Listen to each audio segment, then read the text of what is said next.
자, 여러분 안녕하세요. 자, 이번 시간부터는 여러분들 팀노트를 작성할 필요가 없습니다. 바로 이제 수업으로만 계속해서 쭉쭉 진행을 할 테니까 여러분들은 수업에 좀 더 집중을 해서 이제 학습을 확실하게 잘 해줄 수 있도록 하길 바랍니다. 참고적으로 교과서는 몇 페이지에 해당이 되냐면 26페이지, 그 다음에 프린트는 10페이지에 해당이 돼요. 자, 시험 범위가 바뀐 거 알고 있죠? 교과서에 30페이지까지가 시험 범위에 해당이 되고, 프린트는 14페이지에 있는 항일 의견 전쟁이 일어나다에까지에 해당되는 부분을 여러분들이 기억을 해주면 되겠습니다. 자, 일단 이렇게 진행을 하도록 할게요. 자, 이제 본격적으로 수업으로 들어가도록 하겠습니다. 자, 여러분들 먼저 프린트 10페이지에 있는 대한제국 황제의 나라가 되다에 대한 내용에 대해서 보면 다음과 같은 것을 이야기하겠습니다.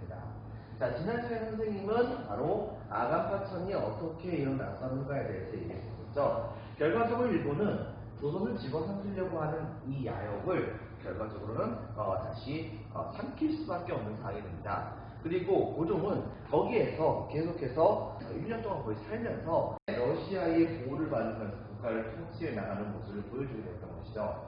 근데 문제가 뭐가 있었냐면 고종을 러시아가 보호해주는 거잖아요.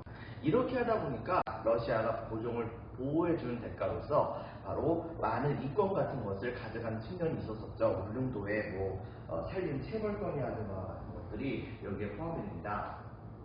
근데 이제 문제가 뭐가 있었냐면 우리나라가 다른 나라들하고 조약을 맺은 게 있었잖아요. 이른바 최혜국조항. 이 최혜국조항을 맺은 것이 있었기 때문에 고종이 러시아에게 그래서 여러 가지 이권을 주게 되자 당시에 조선과 최혜국조항을 맺었던 여러 주변에 있는 나라들은 아니 러시아만 잘 대해주고 우리는 아무것도 안 주냐 막 이런 식으로 얘기를 하게 되는 거예요. 그 바람에 이때 당시에 우리나라는 그 가뜩이나 이권이 그 당시 많이 있는 것도 아닌데 그런 이권 중에 상당수를 이때 당시에 많은 여러 열강에 있는 해당하는 그 나라들에게 다 빼앗기게 됩니다. 자, 이런 과정 중에서 호련하게 조선에 등장하는 인물이 한 명 있었어요. 바로 그 사람의 이름은 서재필입니다. 자, 서재필 선생은 우리나라 대한민국 이제 제2호 박사라고도 얘기하죠. 당시에 가신전 정전이 실패하고 나서 그는 일본으로 건너갔다가 일본 정부에 굉장히 실망을 해가지고서 당시에 미국으로 건너갑니다. 미국으로 건너가서 거기에서 의학 공부를 열심히 한 다음에 실제로 의사까지 됐고요. 거기에서 아예 정착해서 살고 있는 상황이었는데 근데 때마침 옛 동료였었던 박용용 기억나죠? 제2차 가보개혁 당시에 김홍집 박용효 내각이 만들어졌죠. 바로 그때 당시에 박용효가 서재필에게 편지를 보내요. 그래가지고 지금 명성황후의 세력이 굉장히 약해졌다. 그러므로 바로 이때야말로 그대가 들어와가지고서 뜻을 펼칠 때가 되었다라고 설득을 한 거예요. 그래가지고서 당시에 서재필은 이 설득을 받고서 배를 타고 드디어 조선에 도착합니다. 근데 문제는 뭐냐? 이때 당시에 여러분도 알다시피 바로 제3차 가보개혁까지 일어나면서 이미 자기를 초대했었던 박용효는 옛날에 쫓겨나왔고 그 다음에 자기가 그렇게 미워했었던 바로 명성황후조차도 이때 당시에 살해를 당하게 된 상황이 벌어졌던 거죠. 이 조선은 말 그대로 한 치 앞도 그 미래를 바라볼 수 없는 상황이 됐던 겁니다. 그런 상황에서 서재필이 도착했을 때 사람들은 이 서재필을 어떻게 생각해야 될지 몰랐어요. 즉 조선을 하마터면 삼킬 뻔했었던 일본의 도움을 받았던 사람이기 때문에 이 사람은 좋게 보지 않을 수가 있었지만 이 서재필이 왔던 나라가 바로 미국이었던 거예요. 나름대로 이제 이 서재필은 미국 시민권자이기도 했었고요. 자, 이러다 보니까 당시에 조선 정부는 이 서재필을 좀 대우를 잘 해줄 수밖에 없는 상황이 되었던 겁니다. 그런 과정 중에서 서재필은 자신의 그러한 이제 여러분들 알죠? 치외법권 같은 것이 미국 시민에게도 주어졌다는 것을 치외법권에 입각했었던 이 서재필은 바로 옛 동료들과 같이 만나가지고서 여러 가지 우리나라의 근대화를 위한 정책을 실시하려고 노력을 하게 됩니다. 당시 우리나라의 가장 큰 문제점이 뭐였냐면 첫 번째 좋겠습니다. 동그라미 1번 아관파천 지난 시간에 얘기했었죠. 아간파천으로 자주권이 손상됐다는 점입니다.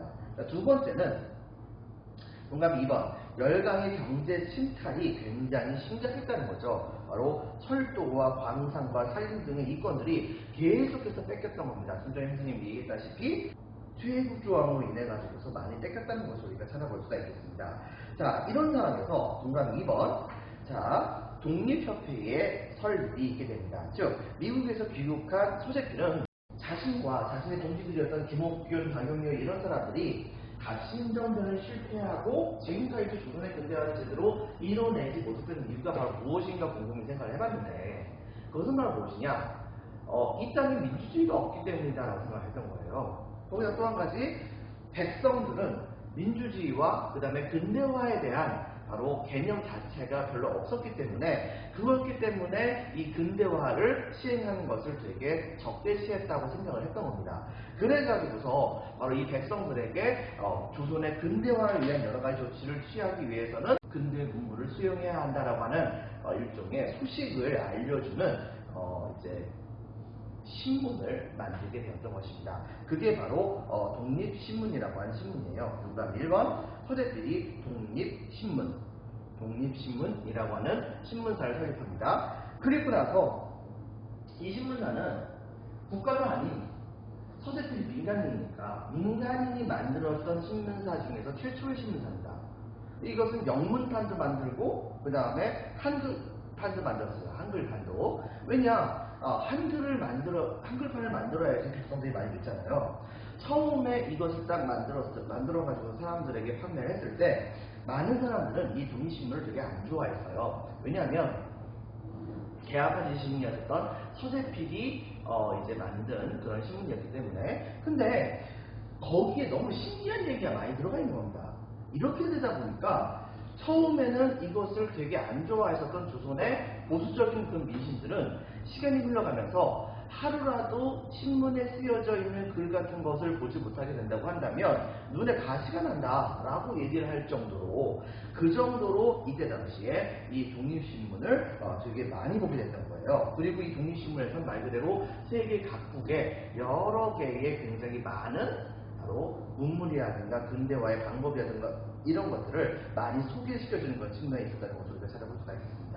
자, 이렇게 돼가지고서 이때 당시에 이 우리나라 사람들의 바로 전 세계의 현재 상황이 어떻게 돌아가고 있는지를 볼 수 있게 만들어줬고, 그 다음에 또 한 가지 이런 상황에서 우리나라가 어떻게 독립을 유지해 나갈 수 있는가에 대한 생각을 해줄 수 있는 기본적인 정보를 이 독립신문이 제공해줬던 거예요. 그 다음에 두 번째, 동감 2번. 바로 이제 어느 정도 분위기가 무르익게 되자 개화파 지식인 및 관료들과 함께 빈칸해졌습니다. 바로 중요한 거죠. 독립협회를 드디어 설립을 하게 됩니다. 자, 독립협회를 설립했을 때 그 활동은 어떻게 진행되었었는가? 내용은 다음과 같습니다. 별표 2개 반 활동. 자, 활동에서는 이 독립협회의 활동은 되게 활발하게 이루어졌어요. 첫 번째는 민중계몽운동, 즉 국민들을 깨우쳐주게 만드는 것이 중요하다고 생각했던 거죠. 그래가지고 동감 1번 국민계몽.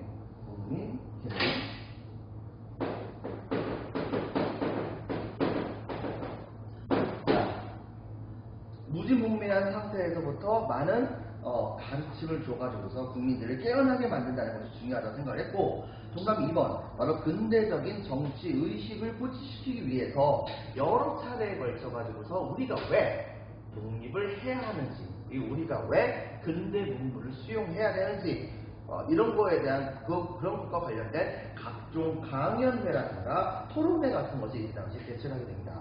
동감 3번에는 바로 회보도 이때 당시에 이제 간행을 했다고 볼 수 있겠죠. 회보라고 하는 것은 이제 일종의 잡지라고 보면 되겠죠. 독립협회 사람들끼리 같이 보는 소식지 같은 것이라고 보면 되겠는데, 이런 걸 만들면서 사람들에게 신분하고는 전혀 관계없이 많은 사람들이 정치에 대해서 많은 얘기들을 논할 수 있도록 이때 당시에 조치를 취해주는 모습을 보여주게 됩니다.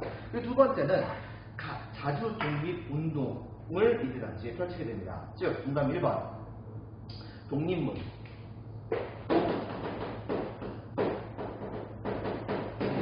이 당시에 관리를 하는데요.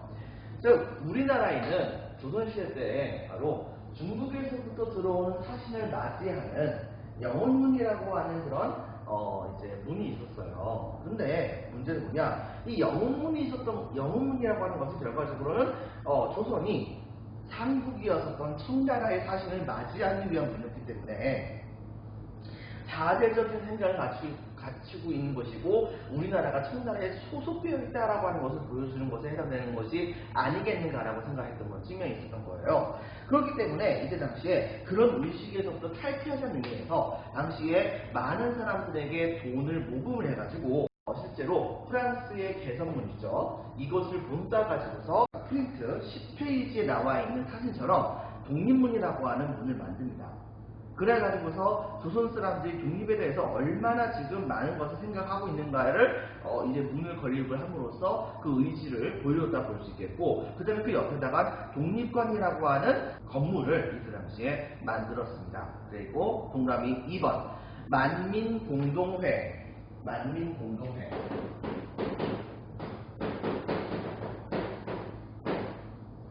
이 만민공동회는 독립협회가 주관했었던 토론회 중에 하나입니다. 그런데 이제 이 만민공동회는 비록 독립협회가 주관을 하게 했었지만 독립협회만 참여했던 것이 아니고 그때 당시에 있었던 여러 개의 굉장히 많은 사회단체들이 다 차지했었어요. 근데 여기에서 연사로 나섰던 사람들의 상당수는 이때 당시에 정부의 고관에서부터 양반과 같은 사람들이 있었겠지만, 또한 계양파 지식인도 있었겠지만, 거기에는 일반 평민도 있었고, 심지어는 사회적인 서민이라고 볼 수 있었던 백정에 해당하는 사람도 거기 위에 올라가가지고서 많은 사람들 대상으로 이제 연설을 하게 됩니다. 여러분 생각해보세요. 신분제 사회에서 백정이 연설을 한다? 그 얘기 누가 듣습니까? 근데 연설을 하게 됐었단 말이죠. 근데 여러분도 알다시피 가부개혁 때에 신분제가 폐지가 됐잖아요. 이렇게 되니까 이때 당시에 이 백정 출신에 해당되는 그런 연사가 나와가지고서 한 말은 별로 없었어요. 저는 백정 출신입니다. 근데 제가 이 자리에 와가지고서 여러분들에게 강의한다는 것이 얼마나 놀라운 일입니까? 이렇게 얘기했는데 이때 당시에 바로 신분제는 절대적인 것이라고 생각했던 많은 사람들의 경우에는 바로 이러한 백정의 연설에 환호를 질렀다고 하죠. 환호성을 질렀다고 하죠. 이렇게 되게 되면서 이른바 신분제적인 그런 인식을 갖고 있었던 조선 사람들의 생각을 많이 바꾸는 모습을 우리가 찾아볼 수가 있었습니다. 더불어서 이 만민공동회는 당시에 각국이 우리나라에게 바로 여러 가지 측면에서 이제 이권을 요구하는 게 되게 많이 있었었죠. 특히 러시아 같은 경우에는 여러분도 알다시피 얼지 않는 항구를 찾는 게 중요하잖아요. 그래가지고 이 얼지 않는 항구를 찾기 위해서 우리나라에 절명도라고 하는 섬이 있는데 이 섬을 빌려가지고서 거기에다가 해군 기지를 만들려고 하는 생각까지 갖고 있었어요. 그런데 문제는 뭐냐? 이렇게 된다고 한다면 그 절영도라고 하는 섬은 러시아가 빌려간다고는 하는 것이지만 실질적으로는 뺏어가는 거잖아요. 그렇기 때문에 이것은 절대 안 된다 라고 얘기하면서 특히 이 러시아를 중심으로 해가지고서 외국 열강들이 우리나라의 이권을 빼앗아 가려고 하는 것을 적극적으로 나서가지고서 이것을 막습니다. 바로 이 만민공동회가 그런 역할을 했었다라고 하는 것을 여러분은 생각을 해주시기 바랍니다. 당연히 만민공동회를 이끌었었던 독립협회도 같은 마음이었겠죠. 동감 2번 만민공동회를 통해 러시아의 내장 간섭 및 열강의 이권 침탈 규탄, 이것이 바로 이권 수호 운동이라 보면 되겠습니다. 그리고 세 번째는 자유민권운동입니다. 정부에게 각종 토론회라든가 이런 걸 통해 가지고서 언론이라든가 출판이라든가 집회라든가 결사의 자유 같은 것을 요구를 하게 됩니다. 원래 정부 같은 경우에 예를 들면 오가작공법이라고 해가지고서 5개의 집이 하나의 조로 묶여가지고 서로가 바로 정부에게 반항을 하지 않도록 감시하는 그런 형태의 시스템을 갖추었었고, 사람들이 웬만하면 많이 모이는 것을 되게 금기시했었어요. 그런데 이렇게 하게 된다고 한다면 사람들께서 모여가지고서 많은 얘기 같은 것을 할 수 있는 상황이 못 되게 되다 보니까 이제 정치적인 논의 같은 것을 전혀 하지 못하게 되겠죠. 이것은 바로 민주주의로 나가기 위해서는 굉장히 커다란 장애물이라 볼 수 있는 겁니다. 때문에 당시에 이 독립협회는 바로 낙종 토론회 같은 걸 통해 가지고서 언론과 출판과 집회와 결사의 자유를 요구하면서도 정부를 뒤엎을 생각이 있는 것은 아니다라고 하면서 그러면서 적극적으로 이 정부에게 미국식의 바로 근대화 정책을 추구해 나가는 모습을 보여주게 해달라고 요구했었던 그 측면이 있었다고 볼 수 있겠습니다. 자, 그리고 가장 피날레를 장식했던 것이 바로 이겁니다. 바로 근대적 의회 설립을 추진했었습니다.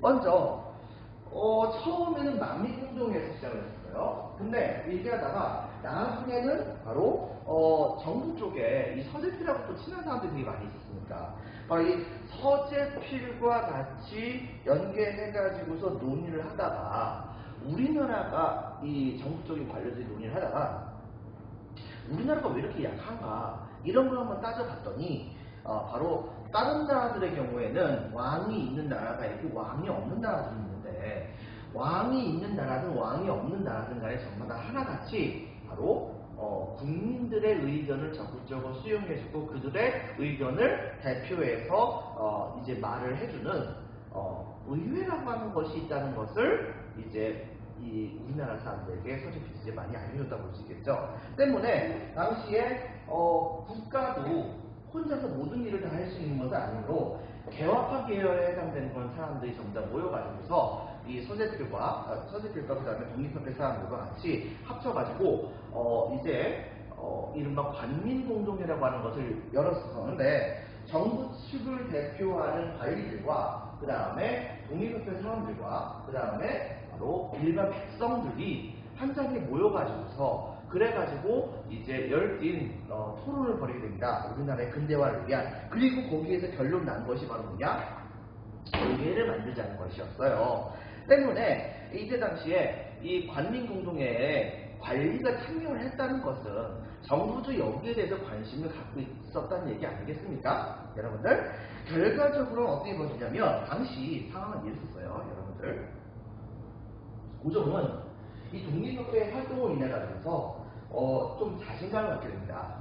매번마다 이 러시아 군사관에서 하루 일과를 보냈었던 고종은 나중에 독립협회가 중심이 돼가지고서 이제 왕의 거처를 궁궐로 돌아오세요를 하고 요구를 하게 됐었고 그 결과 이때 당시에 고종은 경복궁으로 가지 않았지만 덕숭으로 그때 당시에 가게 됩니다. 그래가지고 거기에서 이제 머물면서 본격적으로 이제 정치를 돌보기 시작을 하게 되죠. 자, 그런 상황에서 이때 당시에 독립협회가 바로 조선 정부에게 많은 이권 같은 것을 달라고 요구하는 외국 열강들에게 바로 적극적으로 이 만민공동회를 통해 가지고서 이제 반대 운동을 펼치게 되니까 그러니까는 이것은 고종 개인의 생각이 아니라 국민의 생각인 거잖아요. 이러다 보니까는 이때 당시에 바로 이 외국 열강들도 함부로 조선에 대해서 건드리지 못하는 상황이 벌어졌던 거예요.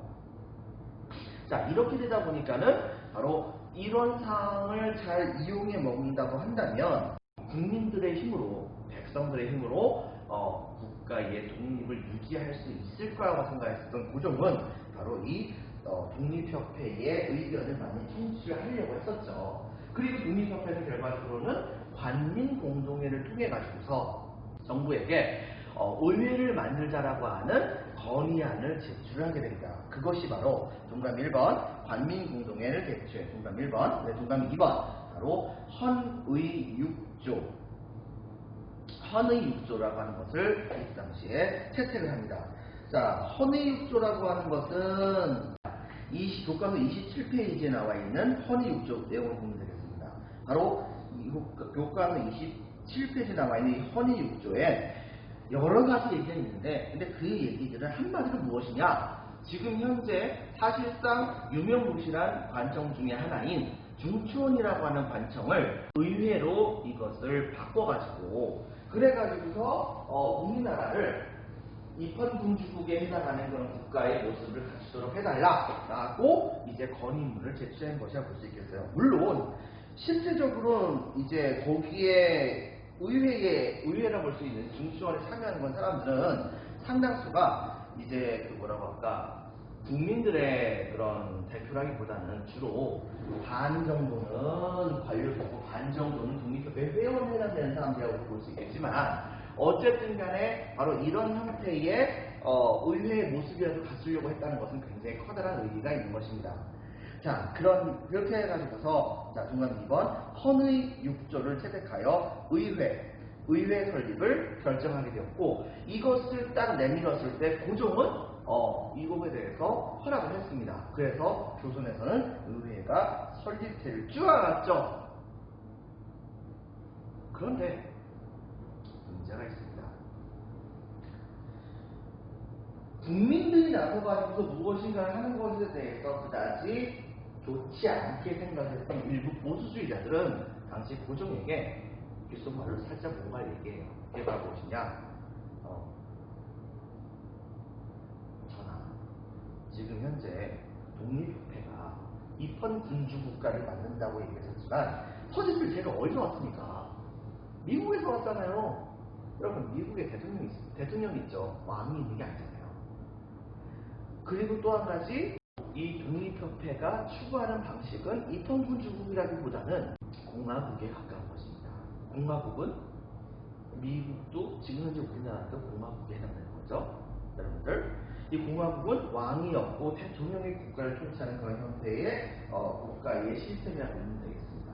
여러분 생각해보세요. 공화국에서는 왕이 필요 없죠. 여러분 나중에 배우겠지만 세계 역사에서 사실상 제대로 된 공화국이 등장했을 때가 바로 언제냐? 미국을 얘기하는 경우도 있지만 미국보다는 진짜 공화국이 제대로 등장할 때는 바로 프랑스입니다.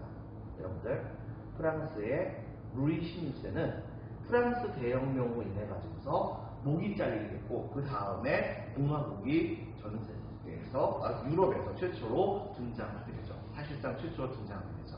여러분들, 결과적으로 고종은 그 생각을 안 할 수가 없는 겁니다. 결과적으로 공화국이 되면 자기 누구도 성할 수가 없는 거거든요. 때문에 바로 밑줄 치겠습니다. 별표 하나. 해산에서는 독립협회가 공화국을 세울 것이라고 모함을 합니다. 밑줄.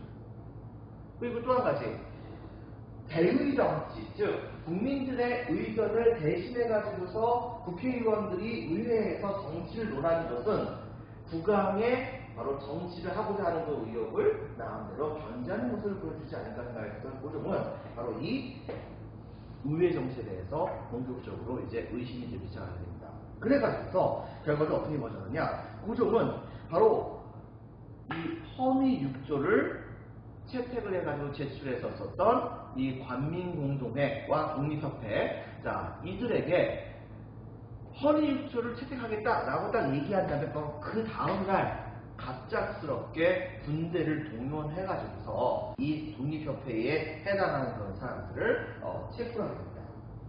체포해가지고서 이제 사실상 왜 안 만들겠다 이거죠. 그런데 이제 문제는 이렇게 했더니 독립협회가 바로 만민공동회를 사실상 이끌고 있었다고 보시는데, 이때 당시 만민공동회에 참여했던 사람들 숫자가 기본이 10,000명이 넘었어요. 여러분들, 10,000명이 넘었는데 지도부에 해당하는 독립협회 사람들 전부 다 출국을 가게 되자 당시에 이 만민공동회에 해당하는 그런 사람들은 연일 매번마다 거리로 뛰쳐나와가지고 정부에게 독립협회 사람들을 전부 다 풀어달라고 열심히 이제 시위를 벌입니다. 때문에 여기에 밀려가지고 결과적으로 고종은 이 독립협회 출신에 해당되는 사람들 전부 다 풀어줬어요. 근데 문제는 뭐냐? 여기서 한 발짝 더 나가가지고 이 만민공동회는 정부가 헌의 6조를 빨리 수용해서 의회를 빨리 설립해라라고 열심히 연일 나가가지고서 계속 이제 시위를 벌이게 됩니다. 처음에는 밀렸는데 이 만민공동의 의도 자체가 굉장히 불순하다고 생각하는 거예요, 고종은. 그래가지고서 어떻게 할까 고민했는데, 문제는 이거 이제 쉽게 군대로 진압을 하면은 조금 좀 큰 소란이 일어날 것 같고, 서울 안에 있는 공사관들에게도 좀 눈치가 보일 것 같고, 그래가지고서 얘네들을 어떻게 진압할까 고민하다가 당시에 여러분 그 보부상 알죠? 보부상. 여러분들, 보부상들은 사실 그냥 보부상은 사실은 국가가 인정하는 그런 상인이에요. 요 시대 때 와가지고서 보부상들은 국가, 특히 왕실이 인정해가지고서 이때 당시에 왕실이 인정을 해가지고서 바로 왕실에게 직접 세금을 갖다 바치는 대가로서 전국을 돌아다니면서 장사를 했던 사람들이 바로 보부상들이었는데, 요 시대 때 와가지고서 그들은 바로 황국협회라고 하는 그런 단체를 만들었었어요. 근데 그 회원수가 한 5,000명 됐었거든요. 그런데 이때 당시에 바로 이 왕실이 이 황국협회를 이용을 해먹습니다. 어떻게 했냐면, 황국협회의 총 우두머리에 해당되는 사람들에게 뭐라고 얘기했냐면, 바로 이 만민공동회를 습격을 하라고 얘기했던 거예요. 그 결과 이때 당시에 황국협회 사람들은 바로 고종의 말을 듣고서 연일 나와가지고서 고종에게 의회를 설립하라고 열심히 시위를 벌이고 있는 이 만민공동회를 습격을 하는 사태가 벌어집니다. 대혼란이 일어났겠죠? 그래서 이 혼란을 진압한다는 명목으로 고종은 다시 한번 군대를 출동시켜가지고서 황국협회와 그 다음에 이 만민공동회 둘 다를 다 해산시켜버려요. 그러면서 우리나라에서 이른바 입헌군주제를 시행하려고 하는 시도가 전부 다 실패를 하게 됩니다. 그래서 내용을 보겠습니다. 결과적으로 정부가 군대와 민간에 되겠습니다. 황국협회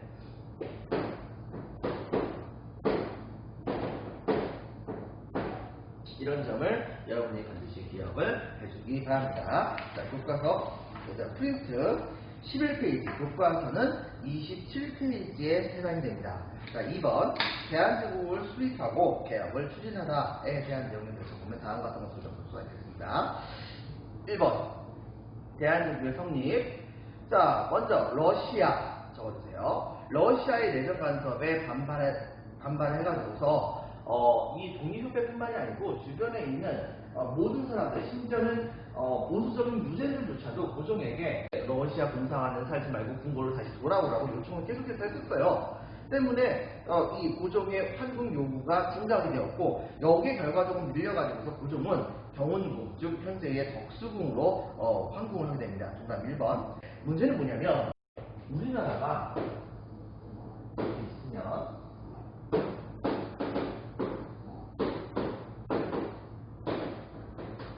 자, 이쪽에 러시아였죠?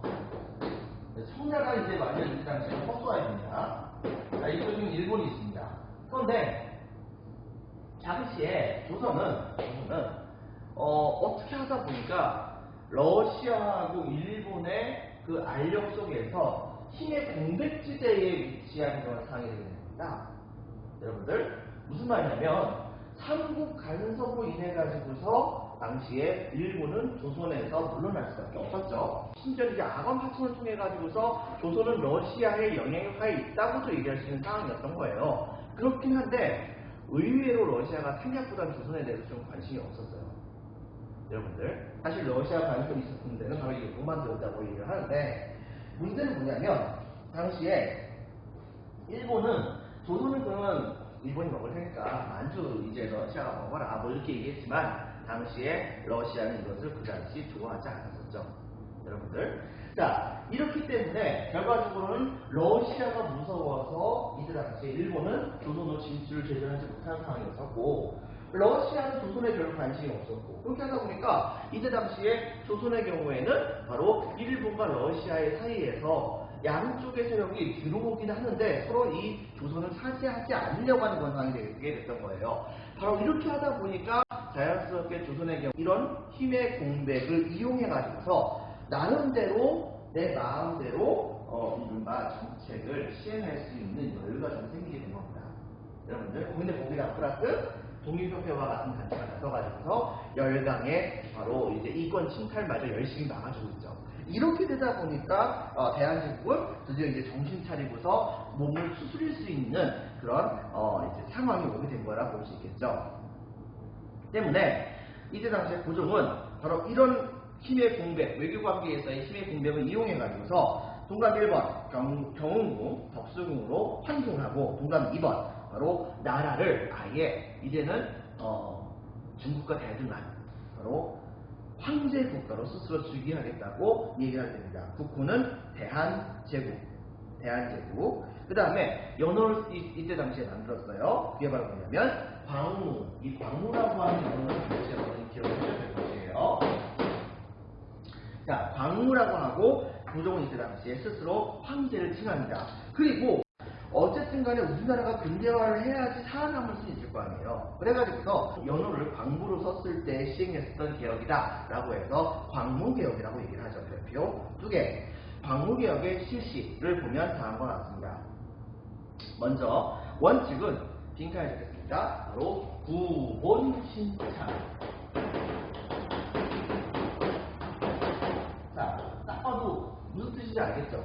구, 옛날 거, 본, 본은 근본으로 삼는다. 옛날 것을 근본으로 삼는데 신, 새로운 것을 참고한다는 얘기예요. 즉, 옹고지신하고 같은 의미이기도 한데 바로 지금 현재 옛날에 있는 것을 이제 근본으로 삼고 그 다음에 새로운 것을 참고해서 발전한다 라고 하는 것을 목표로 삼아 가지고서 국가의 개혁을 진행해 나가려고 하는 모습을 보여줬던 것이라 볼 수 있겠습니다. 구본 신창. 다음 줄에 밑줄 치겠습니다. 점진적 개혁 실시. 이때 당시에 고종은 바로 국가를 통치하려고 한다면 옛날과 좀 다르게 아주 명확한 그런 형태의 법률이 존재해야 한다고 생각을 했습니다. 때문에 당시에 고종은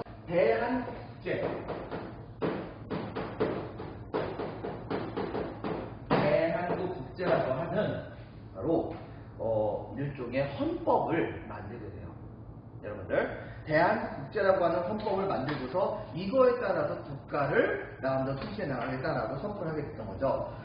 그리고 이것이 나름대로는 지금 현재의 근대적인 그런 뭐라고 할까 그 법률하고 좀 어느 정도 많이 맞닿아 있다고 볼 수가 있는데 이게 문제가 좀 있습니다. 자, 대한민국 국제 반포. 이 대한민국 국제를 반포하는 것에 대해서는 독립협회가 이제 찬성했던 것은 아니기 때문에 독립협회를 해산한 다음에 밑줄 치겠습니다. 헌법에 해당하는 법률을 반포합니다. 헌법에 해당하는 법률을 반포하게 돼요. 자, 그래서 여기서는 정답 1번 자주독립을 표방합니다. 즉 우리나라가 독립주의 국가지 남의 종속된 나라가 아니다라고 하는 것을 선언을 한 거예요. 그런데 이제 문제가 뭐가 있냐면 정답이 2번 전제황권을 규정합니다.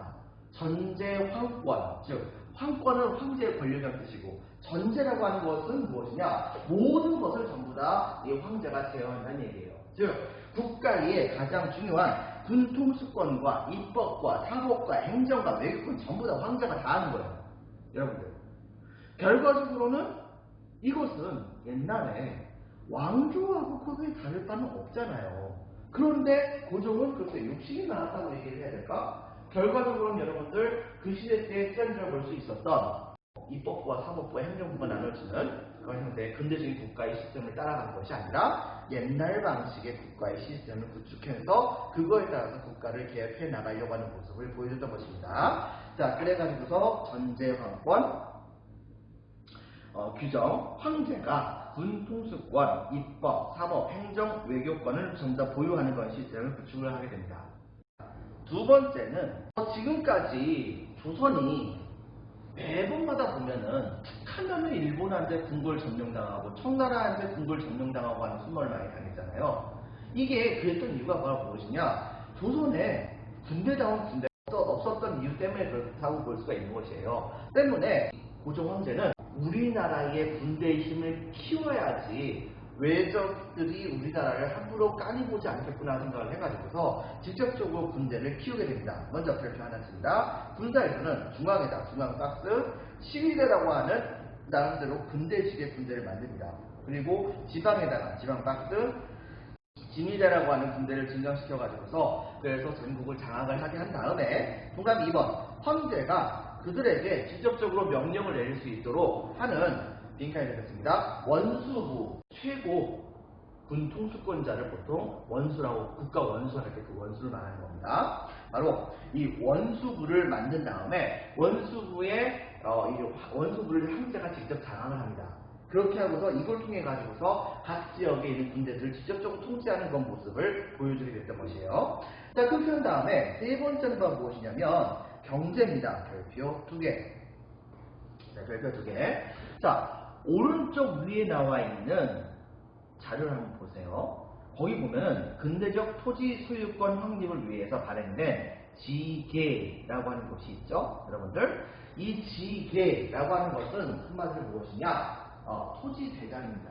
즉, 이때 당시에 정부는 전국에 있는 모든 토지들을 땅의 주인이 누군지를 전부 다 파악을 한 다음에 거기에 따라 가지고서 이 토지의 주인은 누구다라고 하는 증명서를 만든 거예요. 여러분들, 그 토지의 주인이 누구다라고 하는 그 증명서를 일컬어서 우리는 지계라고 합니다. 근데 문제는 뭐냐면 당시에 토지를 계산하는 방법이 이 땅에서는 수확량이 얼마나 나온다라고 하는 것을 기준으로 해서 토지를 계산했었어요. 근데 여러분 생각해보세요. 좀 전에 선생님이 얘기했다시피 매년마다 수확량이 바뀌다 보니까 땅에서 수확량이 바뀌다 보니까 그러다 보니까는 실질적으로 이제 매년마다 백성들에게서부터 거둘 세금이 얼마가 될지를 국가가 확실하게 다 파악을 할 수가 없게 되는 상황이 벌어지게 된 거예요.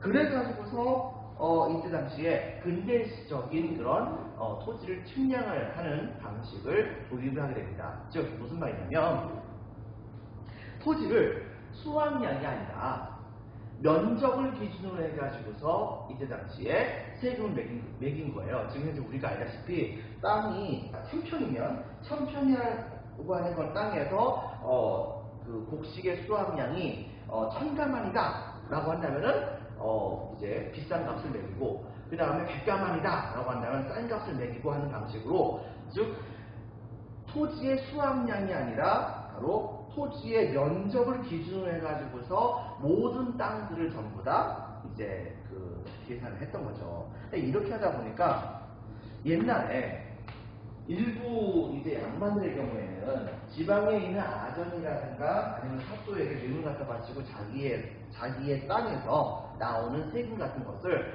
없는 것으로 해달라고 열심히 얘기를 했었거든요, 여러분들. 그런데 이때부터는 토지의 면적을 기준으로 해가지고서 세금을 내게 되니까 지방에 있는 모든 양반이 하는 그 토지의 지주라든가 이런 사람들, 양반 지주라든가 이런 사람들은 자기의 토지를 도대체 숨길 수 있는 방법이 없게 되는 겁니다. 여러분들, 숨길 수 없게 되게 되면서 자연스럽게 그 토지의 가격에 따라서 가격의 뭐 100분의 1, 뭐 1%라든가 뭐 이런 식으로 이 토지를 갖고 있는 사람들에게 세금을 내리다 보니까 그러다 보니까는 여기에 대해서 지방에 있는 양반들 경우에 옛날에는 떼먹을 수가 있었는데 그런데 지금은 떼먹을 수가 없게 되는 상황이 되게 되니까 여기에 대해서 반발을 되게 많이 했었어요. 근데 어쨌든 간에 이런 형태는 지금 현재의 근대적인 바로 토지 제도하고 같은 겁니다. 때문에 정답 1번 양전, 지계사업, 즉 양전이라고 하는 것은 토지를 측량하는 행위를 양전이라고 하는데 지계사업, 즉 양전, 토지를 측량하고 나서 그 다음에 지계라고 하는 토지 소유권을 증명하는 증서를 준 겁니다. 이런 사업을 통해 가지고서 근대적인 토지 소유권 제도를 마련했어요. 하지만 이거에 대한 반발이 너무 심해가지고서 대한민국 망할 때까지도 전부 다 못합니다. 나중에 이것을 일제가 이른바 토지조사 사업이라고 하는 걸 통해 가지고서 다시 한번 진행을 하게 되는 것이죠. 동감 2번 상공업 진흥 정책으로 섬유와 운수와 금융 분야에서 근대적인 회사 및 공장 같은 것을 설립하게 됩니다. 즉 여러 가지 분야에서 근대적인 공장들을 많이 만들고 많은 사람들에게 공장을 통해서 물건을 만들어 가지고 사람들에게 파는 것이 되게 이익이 많이 있다는 것을 알려주게 됩니다. 그러다 보니까 자연스럽게 바로 서울에는 여러 개의 공장들이 많이 만들어지게 됐었어요. 하지만 많은 돈이 들어가는 그런 공장 같은 것을 만들기는 되게 어렵잖아요. 때문에 실제로 처음에 이제 등장했을 때는 예를 들면 뭐 성냥 공장이라든가 아니면은 지금보다 지금 세탁소죠. 바로 빨래 공장 같은 것이 그렇게 많이 만들어졌어요. 그런 것을 시작으로 해가지고서 이른바 우리나라 안에서도 바로 상공업이라고 하는 것이 본격적으로 성장을 하기 시작하는 모습을 보여주게 됐었습니다. 그래서 동감 2번 상공업 진흥 정책으로 섬유, 운수, 금융 분야의 근대적 회사 및 공장 설립. 동감 3번에서는 근대 시설을 이때 당시에 만들게 됩니다. 바로 대표적인 것 중에 하나가 뭐 전화라든가 전화 같은 걸 놨었고요. 그 다음에 고종황제 같은 경우에는 당시에 명성황후의 무덤을 만든 다음에 마음이 울적할 때마다 명성황후가 있는 무덤으로 가가지고서 거기에서 명성황후의 무덤을 하염없이 바라보다가 돌아오는 게 낙이었대요. 그래가지고 당시에 바로 이 고종황제가 궁궐에서 바로 이 명성황후의 무덤이 있는 데까지 일종의 전차라고 하는 것을 따르게 된 거죠. 왜 가끔 보다 보면 TV에서 한 칸짜리 열차가 뭐 딸랑딸랑 거리면서 이렇게 이제 움직이는 그런 모습을 우리가 가끔가다 보기도 하는데요. 그게 바로 전차입니다. 바로 이런 전차 같은 것을 만들어 가지고서 고종 황제가 이것을 사용하지 않을 때는 일반 시민들도 이것을 사용하는 경우도 되게 많이 있었죠. 그 외에도 철도 같은 것을 이제 많이 깔게 됐었고, 그 다음에 이미 각 신정된 당시 때에 불타 없어졌던 이 우정 사업을 계속해서 발전시켜 가지고서 우편 제도를 확실하게 확충하는 모습을 보여주게 됩니다. 그리고 제일 중요한 것은 서양의 과학기술을 전부 다 수용하는 것이 중요하다고 생각했었기 때문에 고종은 당시에 이러한 기술 같은 것을 수용하기 위해서 우리나라에서 바로 이 기술을 배울 그런 사람들을 열심히 양성하는 모습을 보여주게 됩니다. 첫 번째, 동그라미 1번에서는 각종 빈칸이 있습니다. 기술학교, 각종 기술학교와 상공학교 같은 것을 많이 만들었다 볼 수 있겠어요. 즉 지금으로 따지면 상고하고 공고 뭐 이런 거 같은 건데, 뭐 정보고라든가 지금은 공고, 상고 이런 것들을 정보고, 그 다음에 금융고 뭐 이런 것들 있죠. 이런 학교 같은 경우에 그다지 우리들이 지금 현재 좋게 생각하지 않을 수 있겠지만, 이 시대 때에 이 학교에 지원했던 사람들은 그때 당시에 최고의 엘리트들만 지원했던 거예요, 여러분들. 그래서 이분들을 우리가 절대 무시할 수는 없는 거고, 그 다음에 바로 일반 백성들을 대상으로 해서 지금 현재 우리가 알고 있는 바로 초등학교에 해당하는 학교를 처음으로 만듭니다. 옛날에 이 초등학교에 해당되는 것을 뭐라고 불렀냐면, 이 시대 때는 바로 소학교라고 불렀었어요. 동그라미 2번 소학교, 이걸 처음으로 이제 만들기 시작을 했고, 동그라미 3번 소학교를 만들어서 애들을 가르치려면 이제는 바로 그 애들을 가르칠 선생님이 필요하겠죠. 근데 선생님이 제대로 양성이 안 돼 있잖아요.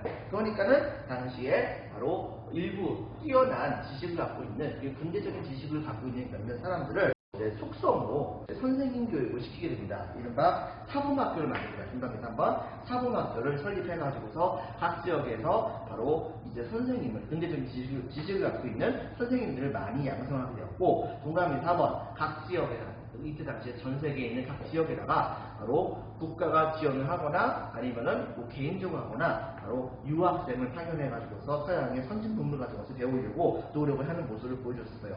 이런 형태의 개혁이 계속해서 이루어졌다고 한다면, 글쎄요, 우리나라가 진짜 일본에게 먹힐 수 있는 상황이 안 되었겠죠. 하지만 쉽지는 않았던 겁니다. 동그라미 1번 의의에서는 자주적인 개혁을 했다는 점에서, 누구의 강요가 아닌 스스로 했다는 점에서 의의가 있고, 동그라미 2번 국방력을 강화시키는 모습을 보여주게 된 거죠. 동그라미 3번 실제로 교육과 상공업에서 상당한 성과를 이뤘으니 바로 이 시대 때 만들었었던 학교들을 시작으로 해가지고서 지금까지도 이어진 학교들이 꽤 많이 있기도 해요.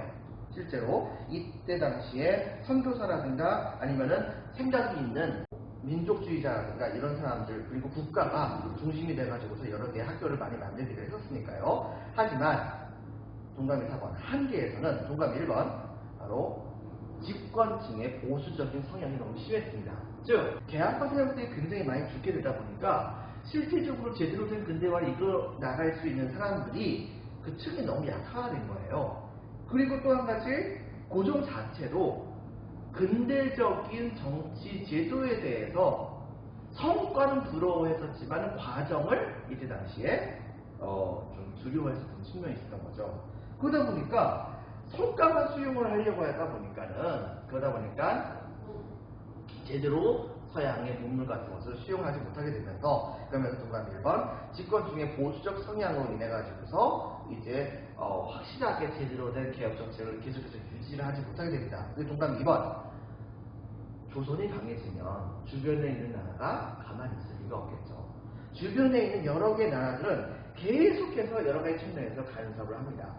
그리고 이 간섭을 하는 열강 세력들에게 바로 달라붙는 여러 가지 그 세력들이 되게 많이 갈라져 가지고서 이제 정책이 더욱더 혼선으로 빠져나가는 상황이 벌어지게 됐다 볼 수 있겠죠. 여전히 열강은 조선에게서부터 굉장히 많은 양에 해당하는 이권을 뺏어가게 됐었습니다.